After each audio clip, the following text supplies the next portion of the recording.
안녕하십니까? 안녕하세요. 코로나 바이러스 사태가 아직 진행 중이죠? 네. 근데 남비 근성인가 봐요. 차가 많이 나와가지고 좀 늦었습니다.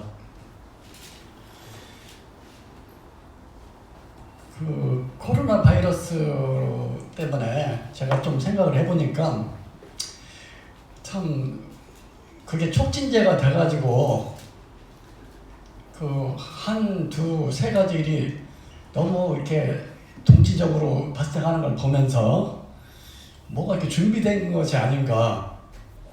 그래서 누가 그 얘기 하더라고요. 코로나 바이러스는 얼굴 마담이고, 자꾸 코로나 하고 나오니까 코로나 바이러스는 얼굴 마담이고, 바지 사장은 누구냐? 무엇이냐? 바지 사장은 4차 산업이고 진짜 주인은 일루미나이트다.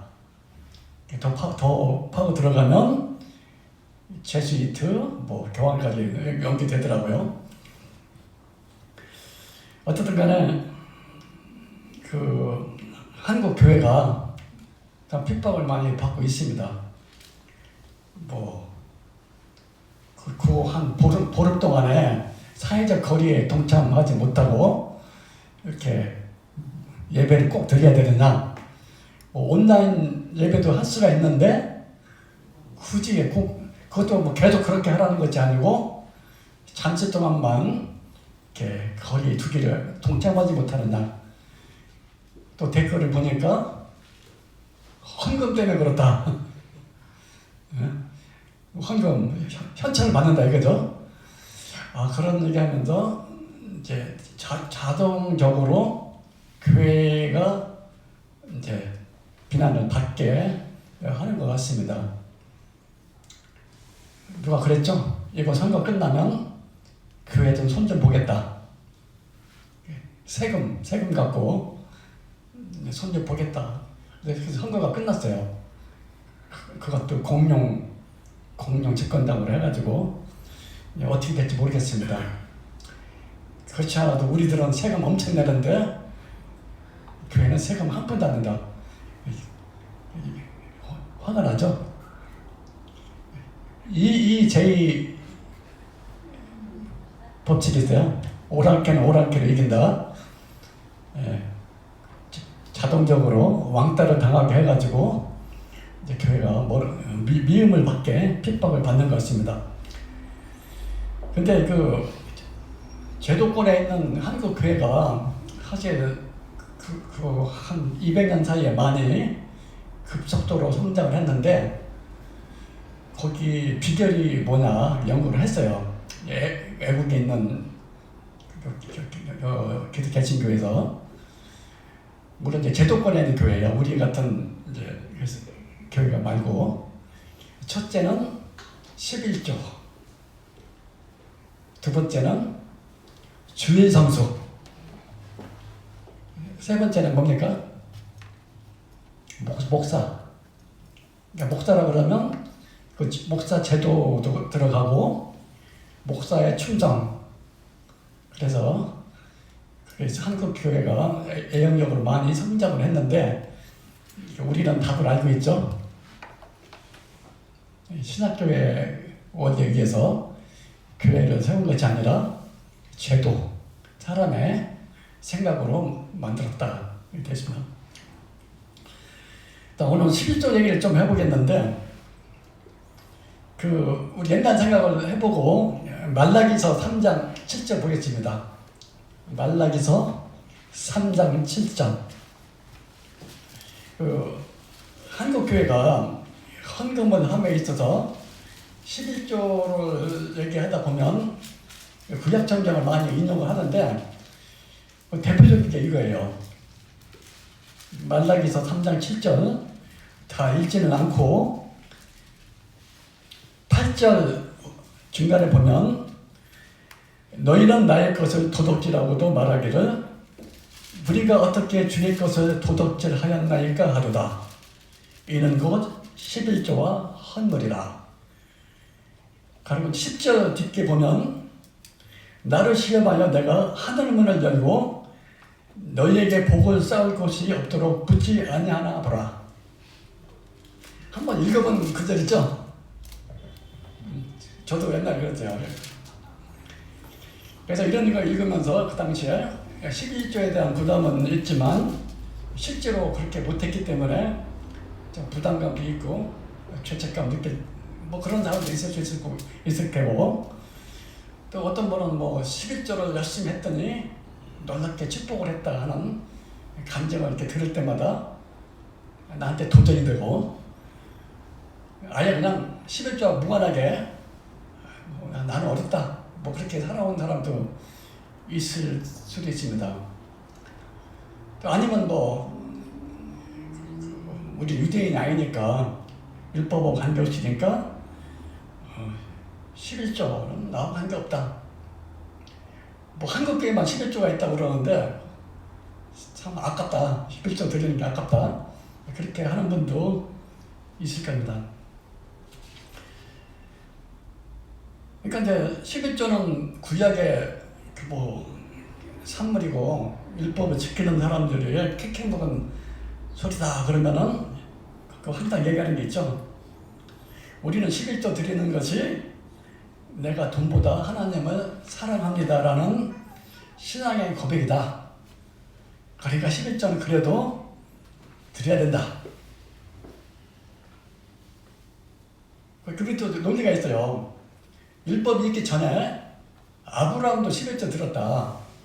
그러니까 우리가 드리는 건 율법이 11조가 아니라 아브라함도 했으니까, 야곱도 했으니까 드리는 거다. 또 예수님도 11조 드리라고 그랬다. 어딘지 아세요? 예수님 11조 드리라고 한대. 예수님이 마태복음 23장에 보면 읽지는 않겠지만 바리새인과 서기관들의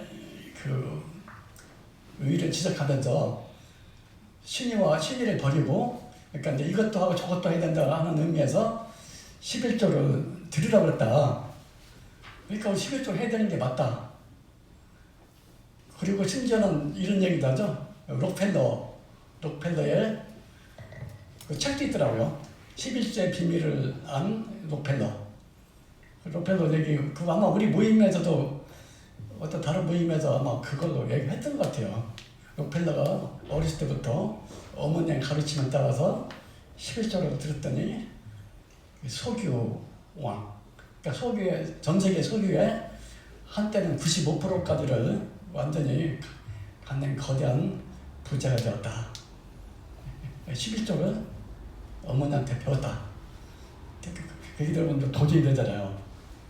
나는 못해도 우리 애들은 11조는 꼭 해야겠다. 그리고 또 그 책에 보면 록펠러 자서전에 보면 나는 사람들한테 내가 번 거를 나누어 주었더니 하나님께서 더 놀라운 거를 축복했어. 그런 자서전도 있거든요. 자, 이런 거 들을 때 여러분 어떻게 생각하세요? 거기에 대한 우리 신학 성경적인 답변이 있어야겠죠? 우선 아브라함이 멜기세덱한테 드렸던 거는 전리품의 10분의 1을 멜기세덱에게 드렸는데 히브리서에도 그 내용이 나와 있죠. 그런데 멜기세덱은 우리 주님의 상징이죠. 그래서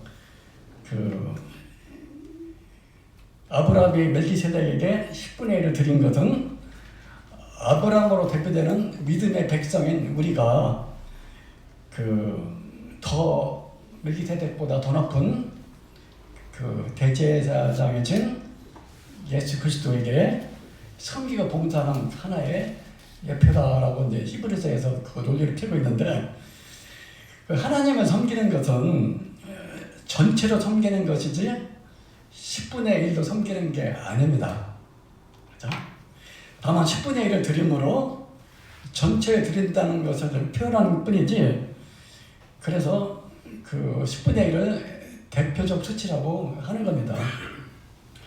만약에 아까 그런 우리 한국교회 그 헌금을 그렇게 주장하는 분들의 논리대로 따져본다면 그 11조가 우리 믿음의 조상들이 하나님을 섬겼던 방법은 틀림없지만 그 섬기는 방식대로 해야 된다 그러면 왜 할례는 하지 않죠?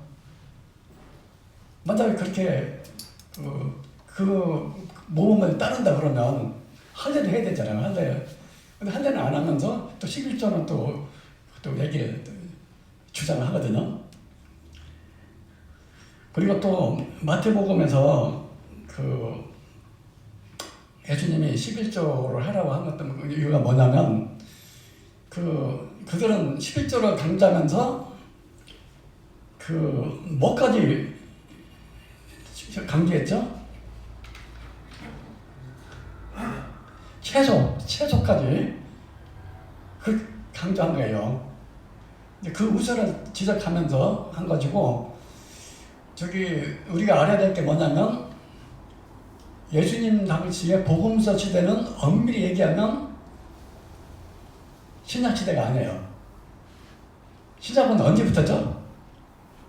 예수님이 죽으시고 부활하신 때부터 하나님의 신약 시대예요. 피로 세운 내 언약이라고 그랬잖아요. 하나님 예수님께서 피로 세우셔야 된 그 시점부터 신약이에요. 우리가 보면 복음서가 구약성경 끝나고 바로 딱 나오니까 책도 또 구약성경, 신약성경 뭐 색깔과 틀리게 해갖고 나오니까 마태복음 1장부터 신약 시대인 줄 알고 있는데 사실은 그 복음서 시대는 과도기예요. 율법 시대예요. 예수님도 율법 시대에 태어나가지고 율법을 지킨 겁니다. 그러니까 예수님이 율법 지키라고 하는 의미는 신약 시대의 우리하고는 사실 의미가 좀 다른 거예요.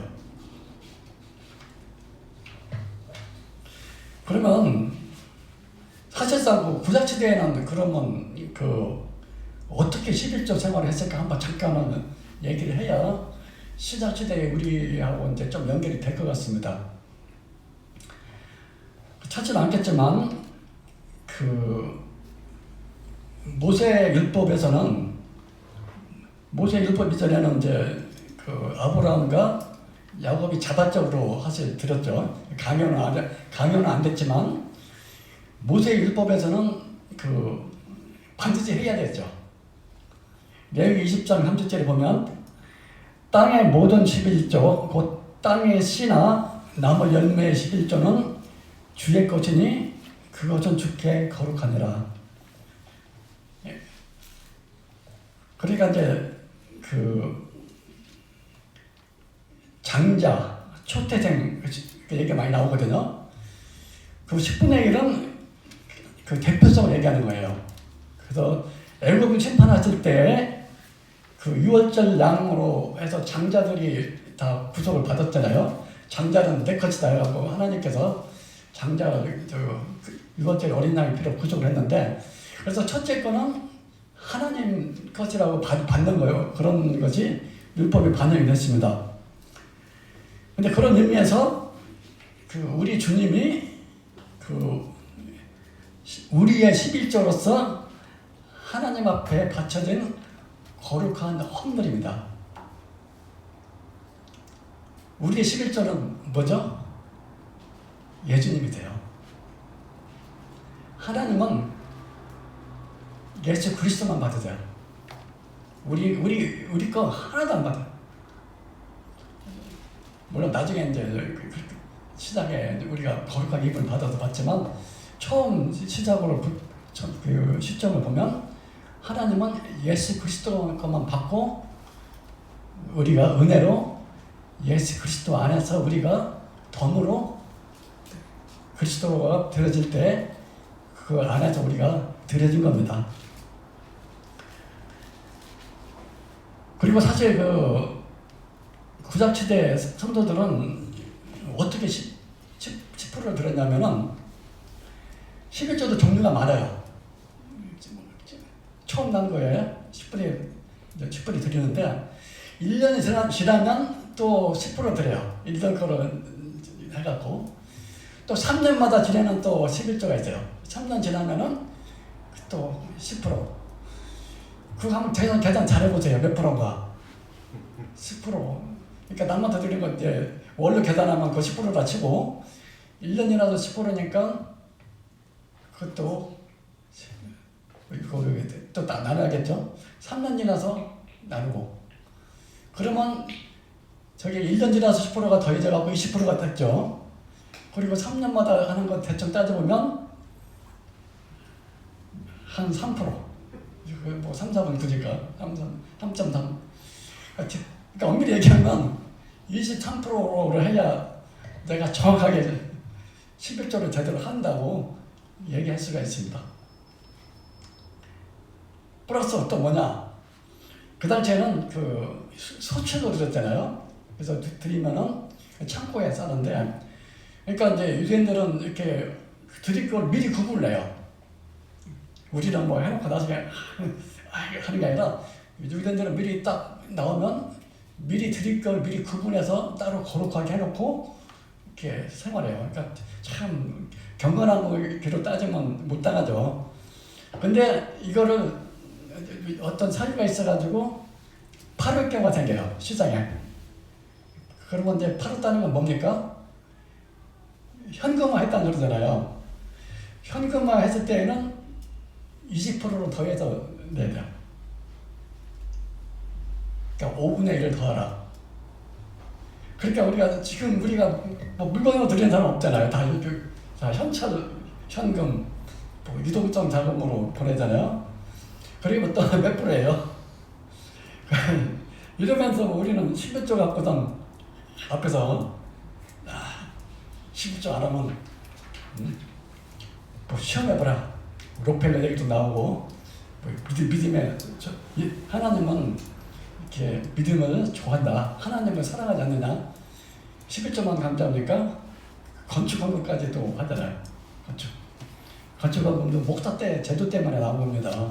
목사가 나오면 제일 먼저 사명감 뭐를 갖고 있냐면 내 교회를 세운다. 이 교회는 이제 그 건물하고 같은 개념이에요. 그래서 사도 바울처럼 막 나가서 전도하면서 이렇게 그곳에 세우고 하는 것이 아니라 그 기업의 마케팅 전략이 있는데 푸시냐 풀이냐 할 때 모으는 거. 전도가 꼭 그 모으는 것만 있는 게 아니잖아요. 내가 가서 푸시 이렇게 나가서 하는 것도 있는데 한국의 목사들은 일단 이렇게 오게 하는 거. 지금 코로나 사태로 그것도 제대로 될려나 모르겠습니다. 그런 것 때문에 이제 목사님들은 건축에 대해서 굉장히 뭐 욕심이 많죠. 또 예배당 지으면 교육관 지고 나면 뭐 수양관, 수양이 지고 나면 유치원, 뭐 하여튼 그래요. 근데 사도 바울이 얘기했죠. 시작에서 그리스도께서 우리를 위하여 저주가 되사 율법의 저주에서 구속하셨으니 모든 율법의 요구로부터 우리를 해방하셨습니다. 그러니까 많은 한국교회에서 자기 소유의 10분의 1은 하나님의 것이라고 주장을 하던데 이것은 잘못되고 거짓된 겁니다. 그리스도인은 자신의 소유뿐만 아니라 자기 자신도 몽땅 하나님의 것입니다. 찾지 않겠지만 고린도전서 6장 20절에 주께서 값을 치르고 너희를 사셨느니라. 그런즉 하나님의 것인 너희 몸과 너의 영으로 하나님께 영광을 돌리라. 내 소유뿐만 아니라 나도 하나님의 것이에요. 그러니까 10분의 1만 하나님 거고 나머지 내 거 이게 통할 수가 없는 거죠. 자, 그러면 구약시대에 율법을 그러면 뭐 오늘 율법에 대한 얘기는 하는 건 아니지만 간단히 얘기하면 구약시대에는 막 너희는 나의 모든 규례와 법도를 지켜 행하라. 신명기에 보면 막 작당 나오잖아요. 그러면 사실 율법 얘기 잠깐 하면 구약의 성도들은 어떻게 구원을 얻었습니까?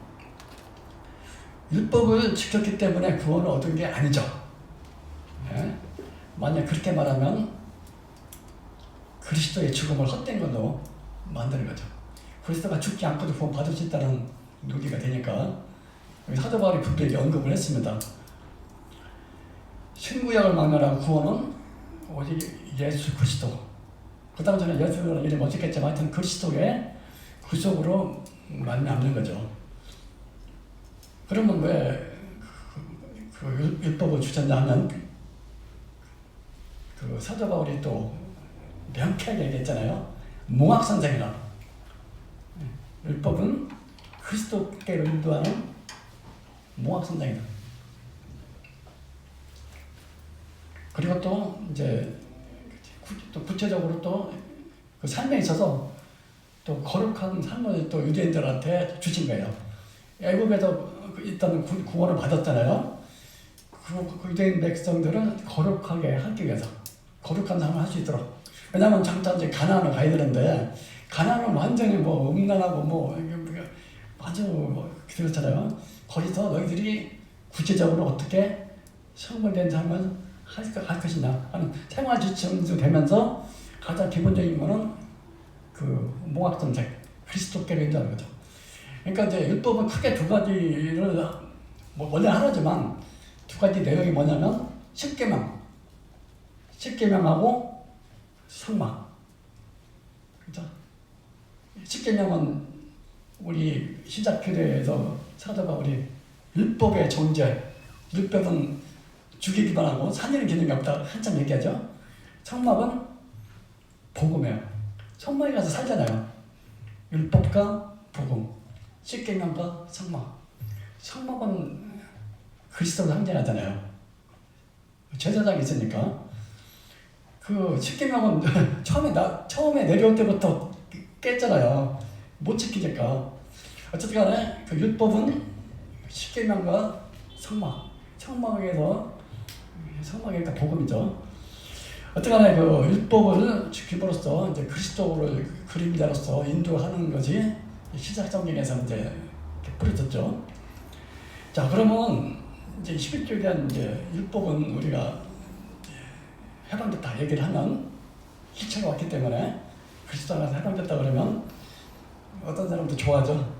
야, 해방됐다. 11조 안 해도 되는구나. 신학교에 11조란 말이 나옵니까?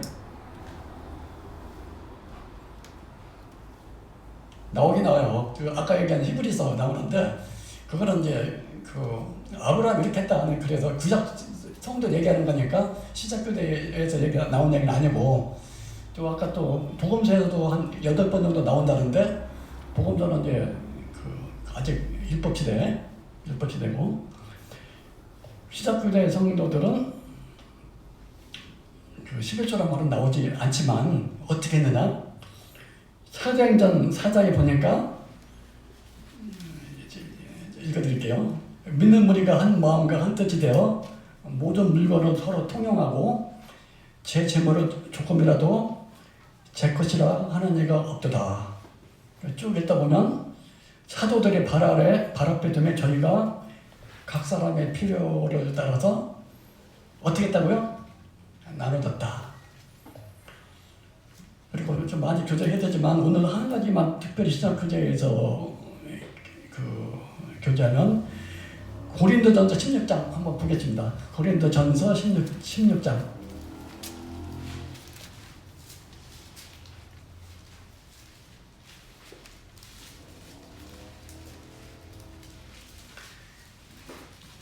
보면 1절에 성도를 위하는 연보에 대하여는 내가 갈라디아 교회에 유명한 것 같이 쭉 나오는데 3절에 보면 너희의 은혜를 예루살렘으로 가지고 가게 하리니. 자, 예루살렘 교회 성도들이 어려울 때 이방 교회 성도들이 이제 사도 바울의 권면을 따라서 이제 도와줍니다. 사도 바울의 마음에 어떤 것이 있었냐면은 사도 사도 바울의 뜨거운 마음이 있어요. 이방 교회와 예루살렘 교회가 하나가 되면 좋은데 그 예루살렘 교회는 구원받았다 하더라도 이렇게 높잖아요. 이방 교회에 대해서 뭐 교회 아닌 사람 말할 것도 없고 같은 교회의 성도지만 그 예루살렘 교회 성도들하고 이방인 교회하고는 좀 뭔가 이렇게 문화적 차이가 있어요. 그래서 사도 바울은 만약에 이방 교회의 그러니까 연보라고 그랬죠.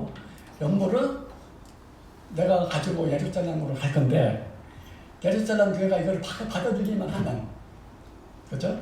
예루살렘 교회가 이걸 받아주기만 하면 그야말로 일반 교회와 예루살렘 교회가 다 하나가 되는 거를 자기는 보는 거잖아요. 그렇게 뜨거운 마음이 있었죠. 어쨌든 간에 이루어졌죠. 자, 그러면 유대인과 이방인 하나로 된 교회의 아름다운 모습을 볼 수 있는데, 그 구약에서 나온 우리가 또 흔히 쓰는 헌금이란 말은 그 뉘앙스가 바친다는 개념이죠. 하나님께 드린다, 바친다. 뭐 헌금하면 뭐 이런 얘기 하잖아요. 위에다 바친다. 근데 신약에는 연보라고 되어 있죠. 연보는 어떤 그 개념이 안에 있냐면 나눈다는 개념이에요. 벌써 개념이 틀리죠? 바친다.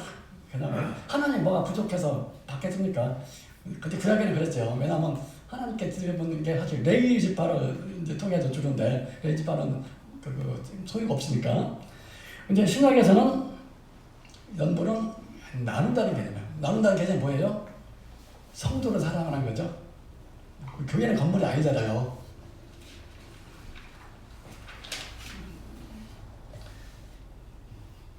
자, 우리가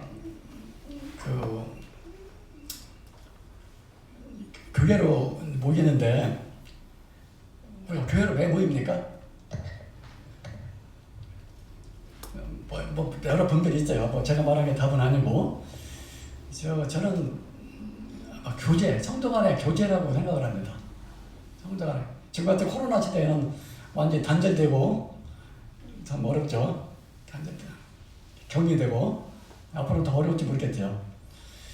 근데 교제인데 두세 사람이 있는 곳에 내가 있는 대로 모이면 교제를 할 거 아니에요?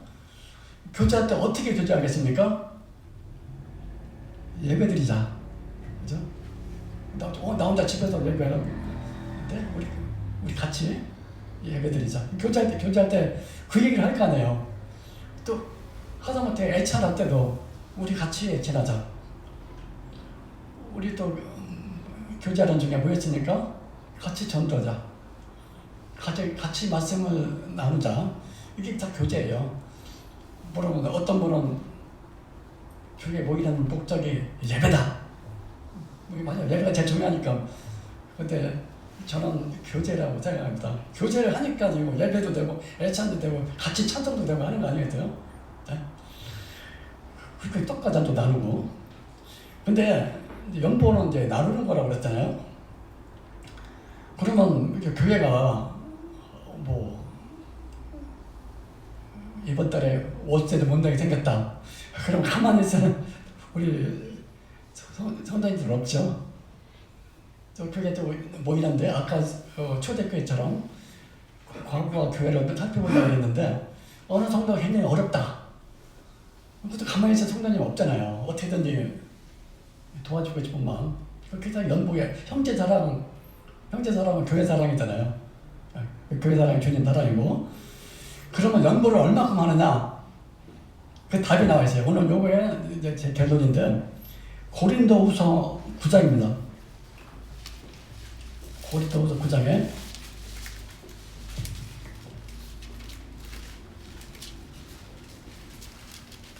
9장 5절에 보면 그 고린도 전서의 그 얘기가 다시 나와요. 고린도 후서 9장 5절에 중간에 보면 너희의 전에 약속한 연보를 미리 준비케 하라. 그리고 7절에 답이 나와 있죠. 얼마 하느냐? 각각 그 마음에 정한 대로 할 것이요 인색함으로나 억지로 하지 말지니 하나님은 즐겨내는 자를 사랑하시느니라. 맥시멈 최대가 얼마예요? 10분의 1이에요? 아까요 뭐 23%예요? 써 있잖아요. 마음에 정한 게 맥시멈이에요. 나는 이번에 50% 하겠다. 그 마음 정하면 그게 자기의 그때 내는 맥시멈이에요. 나는 뭐 20조 1조 해야겠다. 11조 21조 하겠다. 마음 먹으면 그게 자기 맥시멈이에요.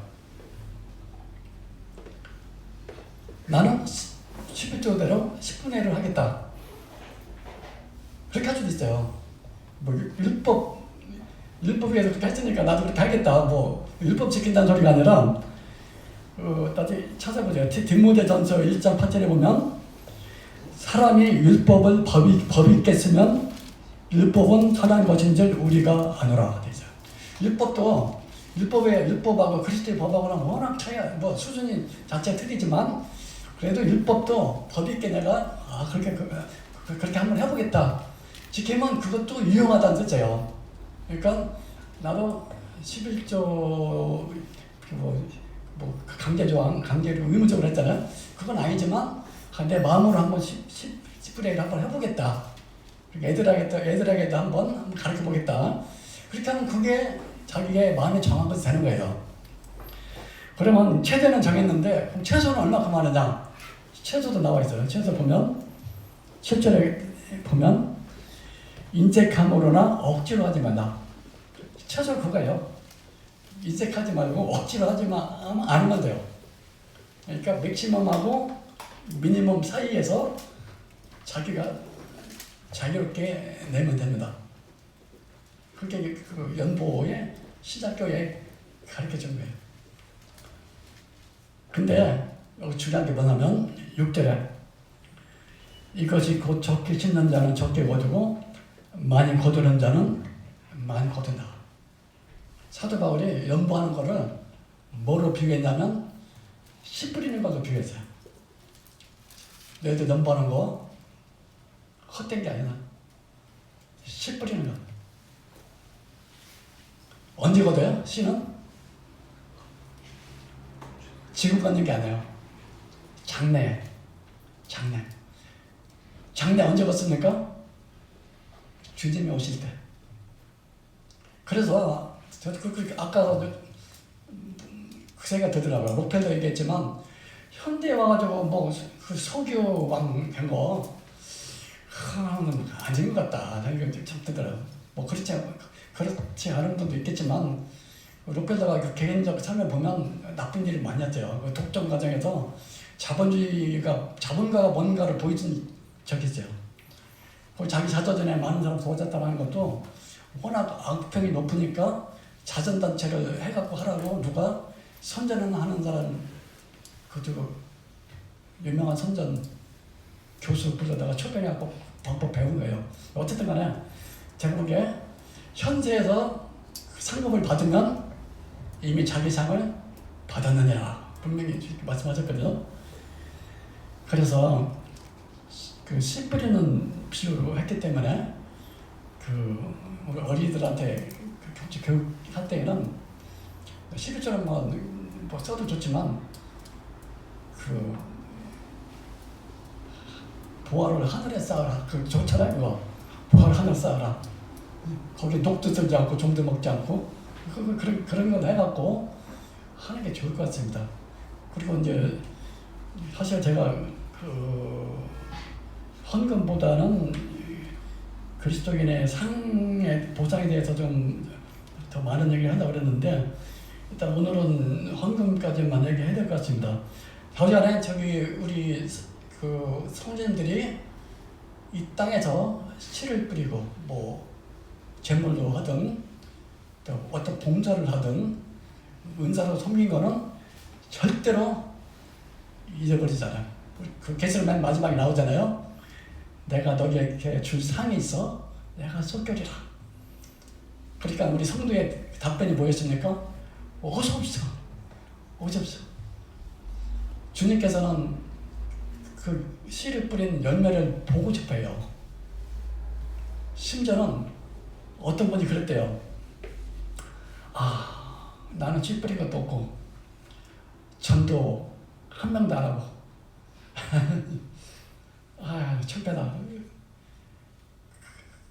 근데 누가 한 사람은 전도를 한 건 기억은 나요. 그때 100% 자기가 전도한 건 아니고 반 정도만 이렇게 내 말 듣고 구원 받았는지 딴 사람 얘기 듣고 구원 받았는지 모르지만 그때 좀 전도할 때 내가 옆에서 조금 거들어 준 거. 근데 10년 후에 그 사람이 간증하기를 그 사람이 큰 전도자가 돼가지고 10만 명, 20만 명을 이렇게 구원하는 전도자가 되었습니다. 나중에 천국에 가면 어떻게 되겠죠? 10만 명 전도한 사람 10만 명 전도분이 있겠죠? 이 사람은 그 지분이 있겠죠? 자기 지분 10만 명 곱하기 뭐 이건 제 사람 생각이고 어쨌든 간에 하나님은 너무나 공의롭고 세밀하고 자세하기 때문에 씨를 딱 거둘 때 그거 다 봐요. 이 씨는 이 열매는 어떤 과정을 통해 가지고 얻은 거고 그러니까 공의 하나님이죠. 모든 걸 정확하게 다 나눌 수가 있는 분이기 때문에 그래서 그 열매를 주님께서 참 따면서 얼마나 그 농부의 마음으로 주님께서 이렇게 기다리고 계시죠. 그리고 이제 코로나 때문에 참 이렇게 고난받고 있죠. 그 마태복음 8장에 보면 나를 위하여 핍박받고 고난받으면 상이 크다 그랬어요. 그렇죠? 그리고 사도 바울도 내 상이 있다고 그랬어요. 사도 바울도 떳떳하게 얘기했어요. 나를 상이 있다. 그리스도인이 그 상을 기다리는 거는 참 건전한 것 같습니다. 맞아. 근데 그 나라에 가서 상을 받는데 뭐 상이라기보다는 보상이죠. 근데 거기서도 큰 자가 있고 작은 자가 있더라고요. 큰 자, 물론 크고 작은 자가 여기의 개념하고 틀려요. 근데 분명히 힌트를 하나 얻는 거는 누구든 높아지고자 하는 자는 섬겨라. 그렇죠? 그 나라에 가서 막 높은 자 차지하려고 제자끼리 싸웠잖아요. 분명히 큰 자와 작은 자가 있던데 큰 자가 되려면 섬겨라. 알고 봤더니 다스리는 자는 섬기는 자더라고요. 엄마가 아기를 섬기듯이 대통령의 백성을 섬기잖아요. 다윗이 백성들을 섬겼잖아요. 그 나라에 가서는 섬기는 권능에 누가 크게 갔느냐 작게 갔느냐 하는 보상이 있는데 여러분 크게 섬길 자가 되려면 많이 섬기십시오. 성도들을 많이 섬기자. 성도는 교회에 있어요. 교회를 섬기는 거는 내가 오늘 죽으라고 봉사를 했는데 아무도 안 알아줬다. 여기서 상을 받으면 그 나라에 가서 상이 적을 수가 있습니다. 그래서 그 재물 갖고 헌신하는 부분이라 아니면 내 은사로 섬기는 부분이라 여러분 또 요새같이 또 어려운 때 너에게 상이 큽니다. 사도 바울처럼 내가 단절같이 다가오고 나면 기다리고 있다 하는 마음으로 기쁘게 고난도 견디시기 바랍니다. 마치도록 하겠습니다.